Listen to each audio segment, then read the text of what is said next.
Assalamualaikum warahmatullahi wabarakatuh. Selamat pagi dan salam sejahtera untuk teman-teman dan untuk Bapak Ridho Agung Juantara, SPD MPD yang saya hormati. Kami dari kelompok 8 ingin mempresentasikan hasil diskusi kelompok kami, yaitu pembelajaran berbasis multiple intelligence. Sebelumnya, saya akan memperkenalkan terlebih dahulu anggota kelompok kami.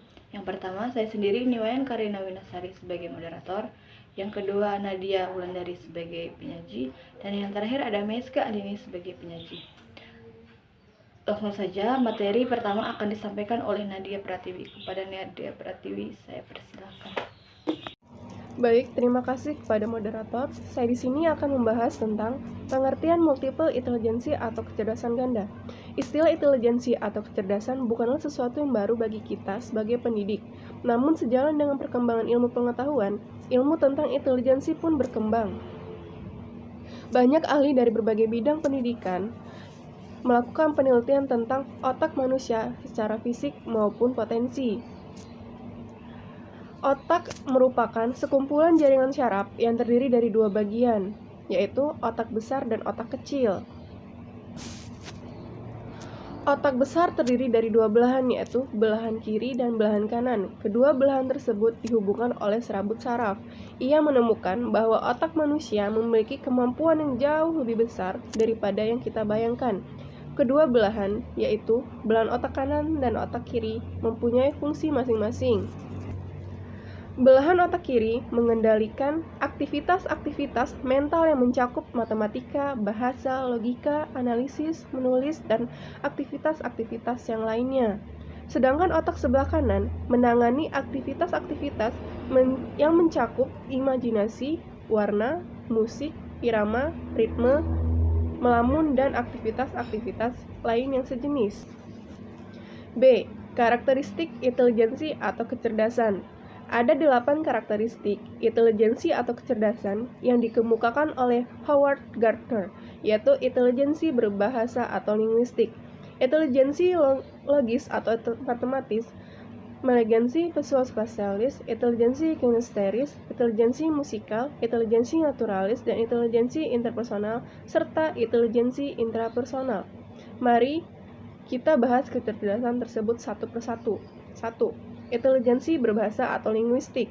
Intelijensi berbahasa mencakup kemampuan-kemampuan berpikir dengan kata-kata seperti kemampuan untuk memahami dan merangkai kata dan kalimat baik lisan maupun tertulis.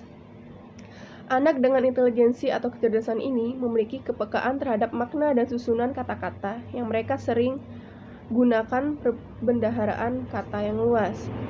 2. Intelijensi logis matematis adalah kemampuan berpikir dalam penalaran atau menghitung. Anak-anak memiliki kemampuan mengenali pola-pola suatu kejadian dan susunannya. Mereka senang bekerja dengan angka dan ingin mengetahui sejauh mana cara kerja suatu benda. 3. Intelijensi visual spasial. Intelijensi visual spasial yaitu kemampuan berpikir dalam citra dan gambar, seperti kemampuan untuk membayangkan bentuk suatu objek. Anak dengan intelijensi atau kecerdasan ini memiliki kemampuan alam secara akurat dan menciptakan ulang aspek-aspek alam seperti menggambar pemandangan. 4. Intelijensi musikal. Intelijensi musikal adalah kemampuan berpikir dengan nada, ritme, irama, dan melodi juga pada suara alam. Anak dengan intelijensi ini memiliki kepekaan terhadap pola titik nada, melodi, dan ritme. 5. Intelijensi kinesterik tubuh. Intelijensi kinestetik tubuh yaitu kemampuan yang berhubungan dengan gerakan tubuh termasuk gerakan motorik otak yang mengendalikan tubuh seperti kemampuan untuk mengendalikan dan menggunakan badan dengan mudah dan cekatan. Anak dengan intelijensi ini mampu menggunakan tubuh secara terampil dan menangani benda-benda dengan tangkas. Umumnya, mereka lebih mudah mengingat sesuatu dengan melakukan gerakan daripada melihat atau mendengar. Intelijensi intrapersonal. Intelijensi intrapersonal adalah kemampuan berpikir untuk memahami diri sendiri, melakukan refleksi diri, dan kemampuan berpikir untuk memahami diri sendiri, melakukan refleksi diri, dan kognisi. Intelijensi ini menjadikan anak memiliki kemampuan menggunakan kehidupan emosional untuk memahami dirinya sendiri dan orang lainnya. Anak dengan kecerdasan ini biasanya suka mencatat apapun yang dipikirkan dan dirasakan, mampu menentukan dan memutuskan sendiri langkah yang akan dipilih, menyadari kelebihan dan keterbatasannya, gemar menikmati rekreasi seperti menyendiri di kamar sambil mendengarkan musik. 7. Inteligensi interpersonal atau sosial. Intelijensi interpersonal adalah kemampuan berkomunikasi dan berinteraksi dengan orang lain. Anak yang mudah memahami orang lain dan mementingkan relasi, memiliki kecerdasan interpersonal yang baik.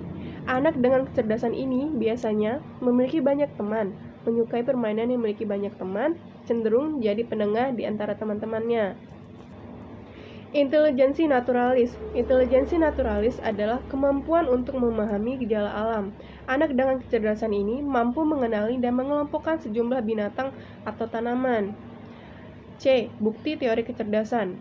Teori kecerdasan ganda bukan lain teori pertama yang menyatakan ada cara lain agar menjadi cerdas. Teori kecerdasan ganda memasukkan lingkup luas kemampuan manusia dalam sistem 7 lapis yang dapat membuat setiap orang menjadi pemenang dalam hidupnya. Gardner menetapkan syarat khusus yang harus dipenuhi oleh setiap kecerdasan, di antaranya 1. Setiap kecerdasan dapat dilambangkan. Kedua, setiap kecerdasan mempunyai riwayat perkembangan.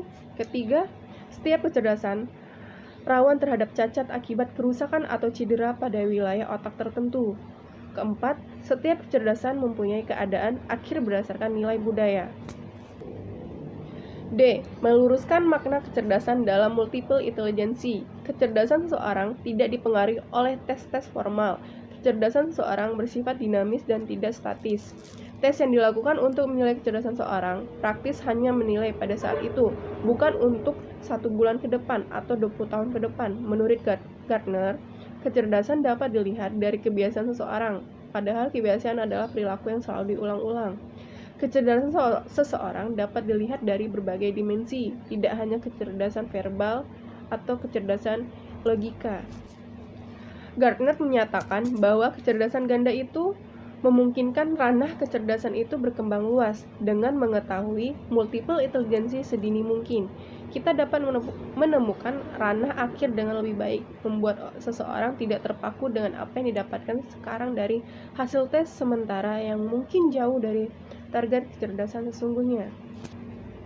Mungkin itu saja yang dapat saya jelaskan. Saya kembalikan kepada moderator. Terima kasih. Terima kasih kepada Nadia Wulandari yang telah memaparkan materinya. Materi selanjutnya akan disampaikan oleh Mieska Andini. Kepada Mieska, saya persilahkan. Terima kasih kepada moderator yang telah memberikan kesempatan kepada saya untuk menyampaikan materi mengenai faktor-faktor yang mempengaruhi intelijen. Yang pertama adalah faktor pembawaan, kedua faktor kematangan, ketiga faktor pembentukan, keempat faktor minat, dan yang kelima adalah faktor kebebasan. Selanjutnya F, cara meningkatkan kecerdasan ganda. Ada 3 cara. Yang pertama yaitu mengaktifkan seluruh indera anak didik. Ada 3 cara yang dapat dilakukan untuk mengaktifkan seluruh indera anak didik, yaitu yang pertama melatih cara mendengar yang efektif, melatih mata untuk membaca yang efektif, melatih keterampilan menulis atau membuat catatan yang cepat dan tepat. Yang kedua adalah melatih intelijensi atau kecerdasan yang berimbang. Yang dimaksud dengan berimbang bukanlah melatih semua kecerdasan secara bersamaan, karena hal ini akan membuat sia-sia. Langkah-langkah yang harus diperhatikan adalah yang A, mengidentifikasi intelijensi anak didik. Yang B adalah melaksanakan pembelajaran yang dapat mengembangkan seluruh intelijensi atau kecerdasan anak didik. Ketiga adalah melatih silang kecerdasan yang berbeda. Yang dimaksud dengan silang di sini adalah setiap kecerdasan anak didik tidak dikembangkan secara bersamaan, tetapi dikembangkan secara satu persatu secara terpisah. Tujuannya adalah agar anak didik dapat mengasah kembali bagian kecerdasannya dalam waktu tertentu. Yang G, faktor-faktor penting dalam meningkatkan kecerdasan ganda. Ada orang tua murid, yang kedua adalah guru, yang ketiga adalah kurikulum dan fasilitas, dan yang keempat adalah sistem penilaian. Orang tua dalam konteks pengembangan kecerdasan ganda perlu memperhatikan atau memberi sedikit kebebasan pada anak mereka untuk dapat memilih kompetensi apa yang mereka ingin kembangkan sesuai dengan kecerdasan dan minat yang mereka miliki. Implementasi teori kecerdasan ganda membawa implikasi bahwa guru bukan lagi sebagai sumber, tetapi lebih berperan sebagai manajer kegiatan pembelajaran. Sekolah yang menerapkan teori kecerdasan ganda juga perlu menyediakan fasilitas pendukung selain guru yang berkualitas. Fasilitas tersebut dapat digunakan oleh guru dan siswa dalam meningkatkan kecerdasan-kecerdasan yang spesifik. Sistem penilaian yang diperlukan oleh sekolah yang menerapkan teori kecerdasan ganda ini berbeda dengan sistem penilaian sekolah konvensional. Penilaian digunakan tidak berorientasi pada input dari proses pembelajaran, tapi lebih berorientasi pada proses dan kemajuan yang diperlihatkan oleh siswa dalam mempelajari suatu keterampilan yang spesifik. Metode penilaian yang cocok dengan sistem seperti ini adalah metode penilaian portofolio. Sistem penilaian portofolio menekankan pada perkembangan bertahap yang harus dilalui oleh siswa dalam mempelajari sebuah keterampilan atau pengetahuan. H. Pendidikan tanpa multiple intelligence. Ada persoalan krusial yang sampai hari ini tidak teratasi dengan baik. Penyebabnya kualitas sumber daya manusia kita belum bisa bersaing dengan negara-negara maju yang lainnya. Persoalan tersebut adalah pendidikan kita belum mengakomodir konsep kecerdasan majemuk dalam dua konteks, yaitu metode pembelajaran dan pendekatan kejiwaan peserta didik. Pendekatan teori kecerdasan majemuk ini digunakan untuk memahami peserta didik. Selama ini pendidikan kita hanya mengakomodir anak-anak yang memiliki kecerdasan logika matematika. Padahal kecerdasan logika matematika bukan faktor tunggal untuk menentukan kesuksesan seseorang. Yang I. Pendekatan multiple intelligence dalam pembelajaran. Pendekatan multiple intelligence memandang bahwa seseorang atau manusia memiliki beberapa potensi kecerdasan. Salah satu dari kecerdasan itulah yang harus dikembangkan sehingga pada akhirnya menjadi suatu kompetensi yang sangat dominan penguasaannya. Penerapan pendekatan multiple intelligence dalam pembelajaran harus memperhatikan beberapa langkah berikut, yaitu mengidentifikasi elemen-elemen multiple intelligence dalam program kulikuler maupun ekstrakurikuler. Kedua, meninjau kembali sistem teknologi dan program piranti lunak untuk melihat kecerdasan apa yang terabaikan. Yang ketiga adalah para guru merenungkan kemampuan peserta didik, kemudian memutuskan untuk secara sukarela bekerja sama dengan rekan-rekan yang lain.